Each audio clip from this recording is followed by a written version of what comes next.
Class 10-এর test পরীক্ষার প্রস্তুতির জন্য তোমরা অনেকে রায়মার্টিনের প্রশ্নবিচিত্রা ভলিউম 2 যেটা বার করেছে 2024 সালে সেই বইটাকে বেছে নিয়ে প্র্যাকটিস করছো। তো সেই বইটা থেকে আমরা ইংরেজির মডেল কিছু আলোচনা করব। এর আগের মডেলগুলো আমার চ্যানেলে আছে আপলোড করা। আজকে আমরা আলোচনা করব মডেল কোশ্চেন পেপার 16। এটা রয়েছে পেজ নাম্বার 444। একের জায়গাটা সিন দেওয়া আছে, আমরা সিনটা পড়বো। তোমাদের সকলেরই পড়া আছে, তবু আরেকবার পড়ে দিচ্ছি, শুনে নাও। একের দাগে as he enter the school gate an idea occur to হিম।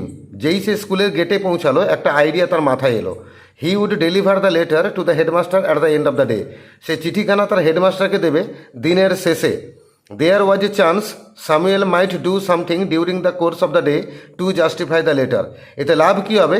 একটা সুযোগ থাকবে, সামুয়েল স্যার ওই ক্লাস চলাকালীন দিনের মধ্যে কিছু না কিছু একটা কাজ করবেন যেটা চিঠিকে সমর্থন করবে, চিঠির বিষয়টাকে সমর্থন করবে। স্বামী stood at the entrance to his class. স্বামী গিয়ে তার ক্লাসের যে প্রবেশদ্বার বা গেট ওখানে গিয়ে দাঁড়ালো। Samuel was teaching arithmetic. তখন সামুয়েল পাটিগণিত পড়াচ্ছিলেন। He looked at Swami. তিনি স্বামীনাথনের দিকে তাকালেন। Swami hoped Samuel would scold him severely. এখানে স্বামী আশা করেছিল যে সামুয়েল স্যার তাকে প্রচুর বকাবকি করবেন। You are half an hour late Samuel said. Samuel sir বললেন তুমি আধ ঘন্টা দেরি করে এসেছো। I have a headache sir Swami said. Swami বলল আমার মাথা ধরেছিল স্যার। না then why did you come at all? তুমি তাহলে এলে কেন? না this was an unexpected question from Samuel. Samuel স্যারের কাছ থেকে এই প্রশ্নটা ছিল অপ্রত্যাশিত। Swami said my father said I should not miss the school sir. স্বামী তখন বলছে স্যার আমার বাবা বলেছিলেন কিন্তু আমার স্কুল মিস করা উচিত নয়, তাই আমি স্কুলে এলাম। Samuel looked impressed. এই উত্তরটা শুনে স্যামুয়েল স্যার খুব মুগ্ধ হলেন। Your father is quite right. তোমার বাবা কিন্তু একদম ঠিক কথা বলেছেন। We want more parents like him. ওই রকম বাবা মা আমাদের আরও দরকার। তখন স্বামীনাথন বলছে ও ইউ পুয়ার ম্যান, ও হে বেচারা মানুষ। স্বামী বলছে হ্যাঁ স্যার আপনি কত বেচারা মানুষ sir. You do not know what my father has done to you. আপনি জানেন না স্যার আমার বাবা আপনার জন্য কি করে পাঠিয়েছেন। All right go to your seat. ঠিক আছে তোমার সিটে বসবে যাও। স্বামী স্যাট ডাউন ফিলিং স্যাড। স্বামী গিয়ে বসলো কিন্তু দুঃখিত অনুভব করে। He had never mate any one as good as Samuel. আসলে স্যামুয়েল স্যার মতো ভালো মানুষ সে আর কোনোদিন দেখেনি। The teacher was inspecting the home lessons. শিক্ষক মহাশয় বাড়ির যে হোম লেসন হোম টাস্ক সেটাকে পরীক্ষা করে দেখছিলেন। To Swami's thinking this was the time when Samuel got most angry. Swami তখন ভাবছিল যে এই হোম লেসন চেক করার সময় স্যামুয়েল স্যার কিন্তু অনেকটাই রেগে যান। But today Samuel appeared very gentle. কিন্তু আজকে স্যামুয়েল স্যারকে খুবই ভদ্র বা শান্ত দেখাচ্ছিল। Swaminathan where is your homework. Swaminathan তোমার হোমওয়ার্ক কোথায়? I have not done my homework sir. আমি আমার হোমওয়ার্ক করিনি স্যার। স্বামী বলল। Why headache asked Samuel. Samuel জিজ্ঞেস করছেন কেন, তোমার কি হেডেক হয়েছিল? না ইয়েস স্যার। হ্যাঁ স্যার। না all right sit down Samuel said. Samuel বললেন ঠিক আছে তুমি বসে পড়ো। When the bell rang for the last period at 4:30। যখন শেষ পিরিয়ডের শেষে ঘন্টা পড়লো 4:30-এ, স্বামী পিকড আপ হিজ বুকস। স্বামী তার বইগুলো তুলে নিল। And ran to the headmaster's room. এবং ছুটে গেল হেডমাস্টারের রুমের কাছে। He found the room locked. সেখানে গিয়ে দেখলো রুমটা কিন্তু তালা লাগানো আছে। The peon told him the headmaster had gone on a week's leave. Peon জানালো যে হেডমাস্টার নাকি ছুটিতে গেছেন 1 সপ্তাহের জন্য। Swaminathan ran away from the place. Swaminathan ওখান থেকে ছুটে চলে এলো। As soon as he enter the home. যেই সে বাড়িতে ঢুকলো উইথ দ্য লেটার চিঠিখানা নিয়ে। Father said. তখন স্বামীনাথনের বাবা বাড়ির দুয়ারে ছিলেন। তিনি স্বামীনাথনকে দেখে বলে উঠলেন I knew you would not deliver it. আমি জানতাম তুমি চিঠিখানা দিতে পারবে না। But the headmaster is on leave. Swami said. Swami বলল কী করবো বাবা, হেডমাস্টার তো ছুটিতে গেছেন। Father snatched the letter away from Swami and tore it up. বাবা চিঠিখানা স্বামীনাথনের কাছে ছিনিয়ে নিলেন এবং চিঠিখানাকে ছেড়ে দিলেন। Don't ever come to me for help if Samuel calls you again. তোমার স্যামুয়েল স্যার যদি তোমাকে আবার বকাবকি করেন তাহলে খবরদার আমার কাছে আসবে না সাহায্য চাইবার জন্য। You deserve your Samuel he said. তিনি বলেন তোমার মতো ছেলেদের জন্য ওই স্যামুয়েলের মতো স্যারেরাই কিন্তু যোগ্য। এই ছিল আমাদের টেক্সট। এবার কিছু এমসিকিউ দেওয়া আছে। বাই দ্য পুয়ার ম্যান স্বামী রিফার্স টু। ও হে বেচারা মানুষ। এখানে বেচারা মানুষ বলতে স্বামী কার কথা বলছে? উত্তর হচ্ছে Samuel sir. Option number 3। B দাগে when Samuel told Swami to take his seat Swami was feeling. যখন স্যামুয়েল স্যার স্বামীনাথনকে বলছেন যে যাও তুমি তোমার সিটে বসে পড়বে চলে যাও, সেই সময় স্বামীনাথন কেমন অনুভব করছিল? উত্তর হচ্ছে আনহ্যাপি, মানে অসুখী বোধ করছিল। টেক্সট একটা লাইন দেওয়া আছে Swaminathan sad feeling sad. Swaminathan বসে পড়লো দুঃখিত অনুভব করে। এখানে দুঃখিত অপশন তো নেই, আনহ্যাপি আছে। আমরা আনহ্যাপি অপশনে যাব। Option number 1। সি থাকে when Samuel was teaching arithmetic. যখন স্যামুয়েল স্যার পাটিগণিত পড়াছিলেন তখন স্বামী স্টুড অ্যাট দ্য এন্ট্রান্স। স্বামী সেই সময় ক্লাসে গেল এবং গেটের সামনে গিয়ে দাঁড়ালো। আর ডি দাগে to be impressed suggest once, এই যে খুবই মুগ্ধ হলেন, এই কথা বোঝায় কোনো একজনের হ্যাপিনেসকে বোঝায়। মানুষ মুগ্ধ হয় কখন? আনন্দিত হলে। তাহলে হ্যাপিনেসকে আমরা টিক মারবো, অপশন নাম্বার 1। ই দাগে স্বামী ফাউন্ড দ্য হেডমাস্টার্স রুম, আর স্বামীনাথন যখন 4:30টার সময় ছুটি হলো, হেডমাস্টারের রুমের কাছে ছুটে গেল, সেখানে গিয়ে দেখলো হেডমাস্টারের রুম কিন্তু লক করা আছে, অপশন নাম্বার 3। এবার বি দাগে কমপ্লিট দ্য ফলোয়িং সেন্টেন্সেস, নিচে 3খানা বাক্য দেওয়া আছে, বাক্যগুলোকে কমপ্লিট করতে হবে টেক্সট থেকে তথ্য নিয়ে। একের দাগে দেয়ার ওয়াজ এ চান্স স্যামুয়েল মাইট, একটা সুযোগ ছিল যে স্যামুয়েল স্যার কিছু একটা করতে পারবেন। কি করবেন? সারাদিনের মধ্যে তিনি এমন কিছু কাজ করবেন যেটা চিঠির বিষয়কে সমর্থন করবে। আমরা দেখবো ডু সামথিং ডিউরিং থেকে শুরু করে জাস্টিফাই দ্য লেটার, এটা রয়েছে একদম প্যাসেজের 2 নম্বর লাইনে, সেকেন্ড লাইনে আছে। আমরা তুলে দেবো do something during the course of the day to justify the letter. আমি ডট ডট দিয়েছি, তোমাকে কিন্তু ডট ডট দেবে না, পুরো বাক্যে লিখবে। প্যাসেজের 2 নম্বর লাইনে বাক্যটা আছে। 2 দাগে today Samuel appeared very gentle, আজকে স্যামুয়েল স্যারকে খুবই জেন্টেল দেখাচ্ছিল। দো Samuel got most angry while checking the home lesson, আজকে স্যামুয়েল স্যারকে ভদ্র দেখাচ্ছিল, যদিও স্যামুয়েল স্যার অনেকটাই রেগে যান এই হোম লেসন চেক করার সময়ে। 3 দাগে স্বামী thought that he had never mate any one as good as Samuel, Swaminathan ভাবছিল যে সে এই স্যামুয়েল স্যারের মতো ভালো মানুষকে জীবনে কোনোদিন দেখেনি। আচ্ছা, সি দাগে 2খানা প্রশ্ন দিয়েছে, উত্তর লিখতে হবে। একের দাগে who is the writer of the extract, আমরা যে অনুচ্ছেদটা পড়লাম এটা আমাদের ক্লাস 10-এর প্রথম গদ্য ফাদার সেলফ, ওখান থেকে নেওয়া। কিন্তু প্রশ্ন হচ্ছে কোথা থেকে নেওয়া হয়েছে সেটা প্রশ্ন ছিল গল্পটা লিখেছেন কে। আমরা উত্তর লিখব R K Narayan is the writer of this extract. এই উদ্ধৃত অংশের লেখকের নাম হচ্ছে আর কে নারায়ণ, যার পুরো নাম হচ্ছে রসিপুরম কৃষ্ণস্বামী নারায়ণ। এবার 2 দাগে হোয়াট আইডিয়া অকার টু স্বামী and why did he accept the idea, কোন আইডিয়া স্বামীর মাথায় এলো এবং সে এই আইডিয়াটাকে গ্রহণ করলো কেন। এটা একদম প্যাসেজে প্রথম 2 লাইন লিখে দিলেই হবে। As he enter the school gate থেকে শুরু করে জাস্টিফাই দ্য লেটার পর্যন্ত। আমি ফুল অ্যান্সারটা বলে দিচ্ছি। As he enter the school gate an idea occur to him, he would deliver the letter to the headmaster at the end of the day, there was a chance Samuel might do something during the course of the day to justify the letter. মানে প্রথম 2 line পুরোটাই তুলবে, dot dot মারবে না, পুরোটা লিখবে। এটা second প্রশ্নের উত্তর দিলে আমাদের এই প্রশ্নের উত্তরও পেয়ে গেলাম আর এই প্রশ্নের উত্তরও পেয়ে গেলাম। 2 এর দাগে একটা পোয়েম দেওয়া আছে, পোয়েমটা তোমরা সবাই জানো, ক্লাস 10-এর সেকেন্ড পোয়েম, ফেবল থেকে নেওয়া। আমি পড়ে মানে বলে দিচ্ছি। The mountain and the squirrel, পর্বত এবং কাঠবেড়ালি, হ্যাড এ কোয়ার্ল, তাদের মধ্যে ঝগড়া হয়েছিল। And the former called the latter little prig, এবং আগের জন পরের জনকে বললো ছোট্ট নীতিবাগিস। বান রিপ্লাইড, মানে কাঠবেড়ালি উত্তরে বললো, you are doubtless very big, তুমি নিঃসন্দেহে অনেক বড়, but all sorts of things and weather, কিন্তু সমস্ত রকমের জিনিস এবং আবহাওয়া, must be taken in together, কিন্তু একসঙ্গে জোড়া লাগাতে হয়, to make up a year and a sphere, একটা বছর এবং জগৎ তৈরি করার জন্য। And I think it no disgrace, এবং এটাকে আমি অপমানের মনে করি না, টু অকুপাই মাই প্লেস, আমার জায়গা দখল করে থাকাটা। If I am not so large as you, আমি হয়তো তোমার মতো আকারে বড় নই। You are not so small as I, তুমিও তো আমার মতো ছোট নও। And not half so spry, এবং তুমি অর্ধেকটাও চনমনে নাও। I will not deny you make a very pretty squirrel track, আমি কখনোই অস্বীকার করবো না তুমি আমার জন্য সুন্দর কাঠবেড়ালিদের রাস্তা তৈরি করে দাও। ট্যালেন্টস ডিফার, প্রতিভা আলাদা আলাদা হয়। All is well and wisely put, সবটাই ভালো এবং বুদ্ধিমত্তার সঙ্গে কাজে লাগাতে হয়। If I cannot carry forest on my back, আমি হয়তো আমার পিঠে বনকে বইতে পারি না। Neither can you crack a nut, তুমিও তো বাদাম ভাঙতে পারো না। 4টা এমসিকিউ দেওয়া আছে। এ দাগে during the quarrel the squirrel was, যখন ঝগড়া চলছিল কাঠবেড়ালি কি করছিল? উত্তর হচ্ছে আনঅ্যাসেমড, সে অলজ্জিত ছিল, তার কোনো লজ্জাবোধ ছিল না। সে আকারে ছোট, পৃথিবীতে সামান্য জায়গা দখল করে আছে, কিন্তু এটাকে নিয়ে সে কিন্তু অসন্তুষ্ট নয় বা লজ্জিত নয়। আনঅ্যাসেমড, অপশন নাম্বার 4। বি দাগে little prig refers to, little prig মানে ছোট্ট নীতিবাগিস, কাকে বলা হয়েছে? স্কুইরেলকে বলা হয়েছে, অপশন নাম্বার 2। সি দাগে a squirrel track is what a, একটা কাঠবেড়ালিদের রাস্তা, সেটা কি? সেটা হচ্ছে এ মাউন্টেন ক্যান মেক, সেটা কাঠবেড়ালিদের রাস্তা কে তৈরি করে দেয়? পর্বত তৈরি করে দেয়। আর ডি দাগে in the poem you refers to, এই কবিতায় ইউ বলতে কাকে বলা হয়েছে? ইউ বলতে কাঠবেড়ালি বলছি যে তুমি আকারে বড়, কোনো সন্দেহ নেই, তুমি আমার জন্য রাস্তা তৈরি করে দাও। তো এখানে ইউটা কে? ইউটা হচ্ছে মাউন্টেন, পর্বত, অপশন নাম্বার 3। বি দাগে ট্রু ফলস দেওয়া আছে, টিএফ লিখতে হবে বক্সে এবং সঙ্গে সাপোর্টিং স্টেটমেন্ট দিতে হবে। একের দাগে the mountain is as lively as a squirrel, পর্বত কিন্তু কাঠবেড়ালির মতোই কিন্তু প্রাণময় বা প্রাণবন্ত বা চনমনে, কথাটা ভুল, ফলস, পর্বত নড়তেই পারে না। আমরা লিখবো অ্যান্ড নট হাফ সোস প্রায়, অর্ধেকটাও চনমনে নয়, এটা বইয়ের লাইন, এই লাইনটা সাপোর্টিং হবে। আর 2 দাগে the mountain can carry forest on is back, আর পর্বত ফরেস্টকে ক্যারি করতে পারে তার পিঠে করে, অবশ্যই ঠিক, ট্রু লিখবো, টি লিখবো। আর if I cannot carry forest on my back, আমি হয়তো ফরেস্ট ক্যারি করতে পারি না আমার মতো, তোমার মতো আমার পিঠে, এটা কাঠবেড়ালি বলছিল, তাহলে এই লাইনটা সাপোর্টিং হবে।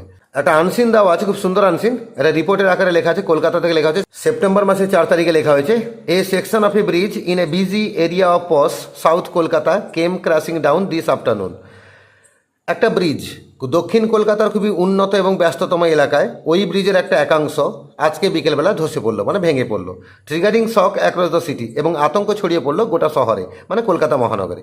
মেনি পিপল আর ফিয়ার ট্র্যাপড আন্ডারনিথ। আশঙ্কা করা হচ্ছে যে অনেক লোক নাকি ওই ব্রিজের ভাঙা অংশের তলায় চাপা পড়ে গেছে। সাম স্টিল ইন দেয়ার ভেহিকেলস। এখনও কিছু লোক তাদের গাড়ির মধ্যেই আছে। 1 পার্সন ওয়াজ কিল্ড। একজন ব্যক্তি মারা গেছে। 24 ওয়ার ইনজিওর্ড। 24 জন আহত হয়েছে। And they have been shifted to the hospital. এবং তাদেরকে স্থানীয় হসপিটালে সরিয়ে দেওয়া হয়েছে। The army which has its base in the nearby Fort William has sent its personnel for rescue work.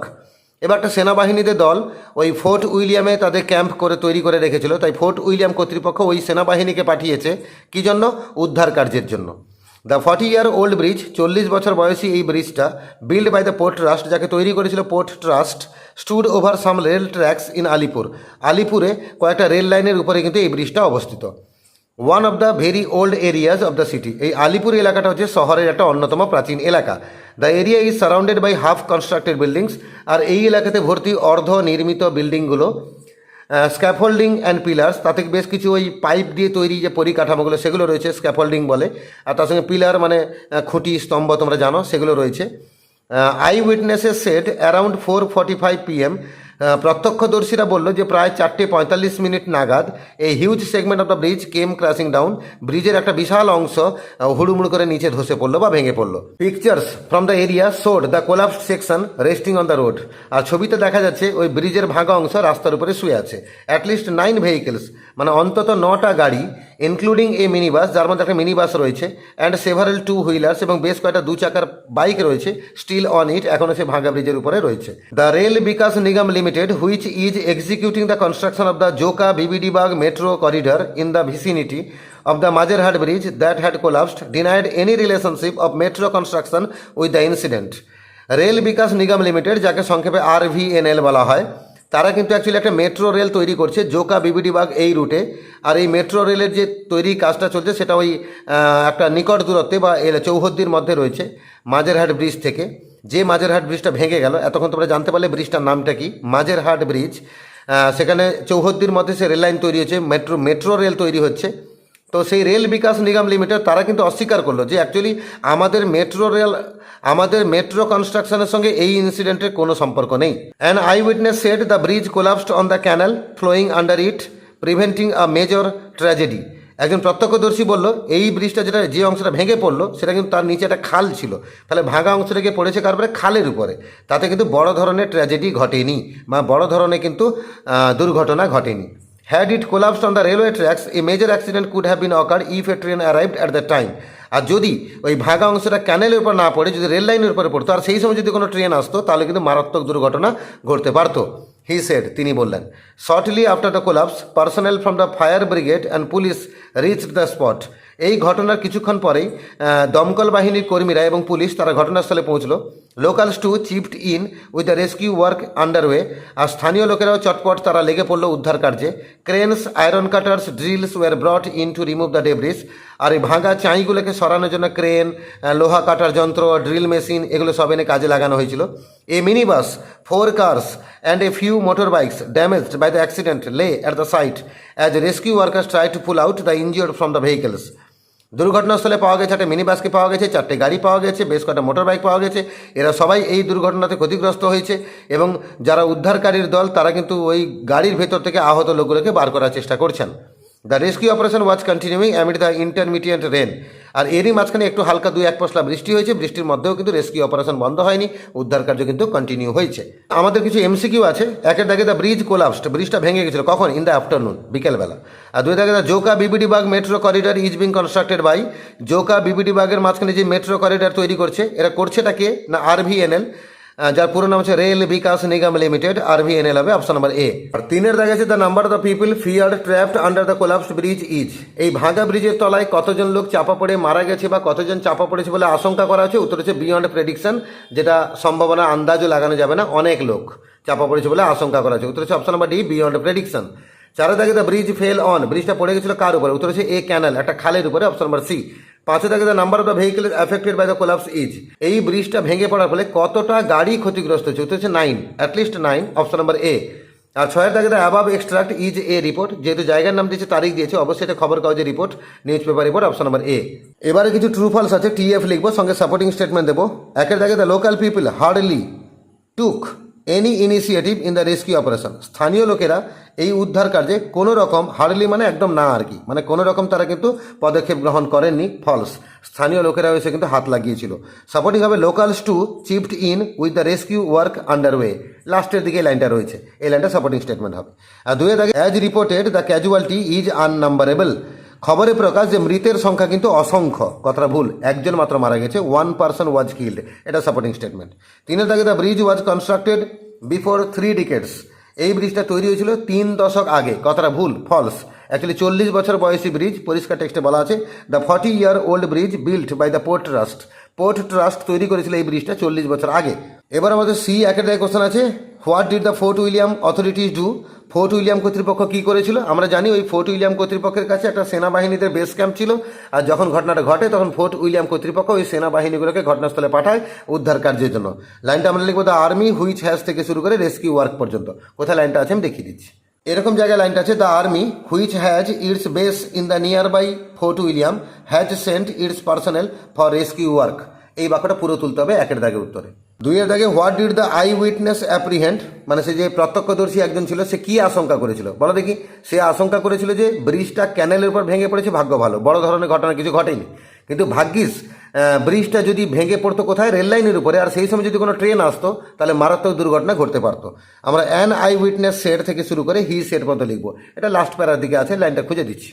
এই লাইনটা লিখবে, an eyewitness said the bridge collapsed on the canal flowing under it preventing a major tragedy, had it collapsed on the railway tracks a major accident could have been occur if a train arrived at the time he shed.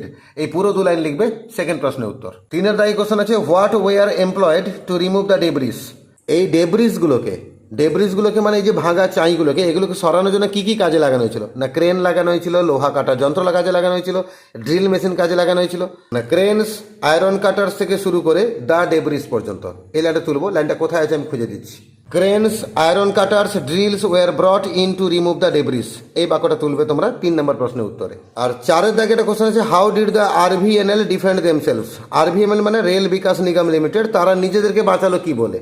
না তারা বললো যে আমরা এখানে metro তৈরি করছি ঠিকই, এই মাঝেরহাট ব্রিজ থেকে চৌহদ্দির মধ্যে কাছাকাছি জায়গায় আমরা তৈরি করছি, কিন্তু তার সঙ্গে এই ঘটনার কোনো সম্পর্ক নেই। আমরা লিখবো the rail Vikas Nigam Limited থেকে শুরু করে উইথ দ্য ইনসিডেন্ট পর্যন্ত। এই লাইনটা তুলবো আমরা 4 নম্বর প্রশ্নের উত্তরে, আমি লাইনটা কোথায় আছে খুঁজে দিচ্ছি। আমরা লিখবো the rail Vikas Nigam limited which is executing construction of the Joka BBD Bagh metro corridor in the vicinity of the Majerhat bridge that had collapsed denied any relationship of metro construction with the incident. এই 2 লাইন পুরো তুলবে, এটা 4 দাগের উত্তর। এবার আমরা grammar পোর্শনে চলে যাব। প্রথম 4 দাগে রয়েছে এখানে ভার্বের কিছু ফর্ম ব্র্যাকেটে বলা আছে, 3টা করে অপশন দেওয়া আছে, সঠিক উত্তর বেছে নিতে হবে। Agatha Christie's first novel the mysterious affair at Styles was written towards the end of the First World War, মানে এটা লেখকের নাম, তার সঙ্গে বইয়ের নাম দিয়েছে। এই বইটা লেখা হয়েছিল প্রথম বিশ্বযুদ্ধের প্রায় শেষের দিকে। ইট ওয়াজ পাবলিশড ইন 1920, এটা প্রকাশিত হয়েছিল 1920 সালে। Now she is the most widely published author of all time, এখন সেই লেখিকা মানে আগাথা ক্রিস্টি, তিনি হচ্ছেন গোটা দুনিয়া জুড়ে বহুল প্রকাশিত যে লেখক বা লেখিকাগণ রয়েছেন তাদের মধ্যে তিনি একজন। 5-এর এ দাগে আর্টিকেলস আর প্রিপোজিশন বসাতে হবে।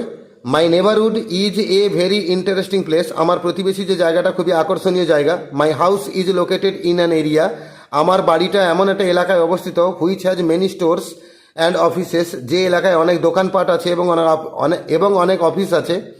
The biggest store is only 5 minutes walk from my house, আর সবচেয়ে বড় দোকানটা আমার ঘর থেকে মাত্র 5 মিনিটে হাঁটা পথ দূরে। 5-এর বি দাগে ডু অ্যাজ ডাইরেক্টেড, 3খানা প্রশ্ন আছে। 5-এর 1 থেকে man is mortal nobody can deny it, মানুষ হয় অমর, কেউ এটা অস্বীকার করতে পারে না, কমপ্লেক্স করতে বলেছে। আমরা লিখবো nobody can deny that man is mortal, কেউই অস্বীকার করতে পারে না যে মানুষ হয় অমর। আর 2-এর দাগে হি লুকস কিনলি ফ্রম সাইড টু সাইড, সে বেশ আগ্রহের সঙ্গে তাকায় একদিক থেকে অন্যদিকে। এখানে অ্যাডজেটিভ ইউজ করতে বলেছে কিনলি, কিনলি এর অ্যাডজেটিভ হচ্ছে কিন, তো আমরা উত্তরে লিখব he looks from side to side in a keen way, সে একদিক থেকে অন্যদিকে তাকায় কিন উপায়ে মানে আগ্রহের সঙ্গে। 3-এর আগে dad is it true said the boy, ছেলেটা বলছে বাবা এটা কি সত্যি। এটা যখন ন্যারেশন চেঞ্জ করো আমরা লিখবো the boy asked his dad, ছেলেটা তার বাবাকে জিজ্ঞেস করছে ইফ ইট ওয়াজ ট্রু, এটা সত্যি ছিল কি না। এবার সি দাগে ফ্রেজাল ভার্ব দিয়েছে, প্রথমে ওর আছে মানে পরিধান করা, তার পাস্ট ফর্মে দেওয়া আছে। তো পরিধান করার ফ্রেজাল ভার্ব হচ্ছে পুট অন, তার সেকেন্ড ফর্ম হচ্ছে পুট অন, আমরা পুট অন লিখবো। আর রিমুভড মানে একটা শক্তিশালী বাতাস এলো, সে ঝরিয়ে দিয়ে গেল শুকনো পাতাগুলোকে, ঝরিয়ে দেওয়া মানে ব্লো অ্যাওয়ে। সঠিক ফ্রেজাল ভার্বটা হবে ব্লো অ্যাওয়ে, তবে এটা সেকেন্ড ফর্মে আছে, আমরাও সেকেন্ড ফর্মে লিখবো, ব্লিউ অ্যাওয়ে লিখবো। আর মেনটেন মানে বজায় রাখা, কিপ আপ আছে অপশানে, এটা প্রেজেন্ট ফর্মে আছে, আমরাও প্রেজেন্ট ফর্মে লিখবো কিপ আপ। এবারে 6 দাগে ভোকাবুলারি, 4খানা ভোকাবুলারি মানে 4খানা সমার্থক শব্দ আমাদের আনসিনতে খুঁজতে হবে। নিয়ার বাই রিজিয়ন মানে কাছের এলাকা, তাকে আমরা ভিসিনিটি বলি। আর 2 দাগে associated with the upper classes, উচ্চ ঘরানার সঙ্গে যুক্ত মানে উচ্চবিত্ত মানে উন্নত, তাকে আমরা পস বলি।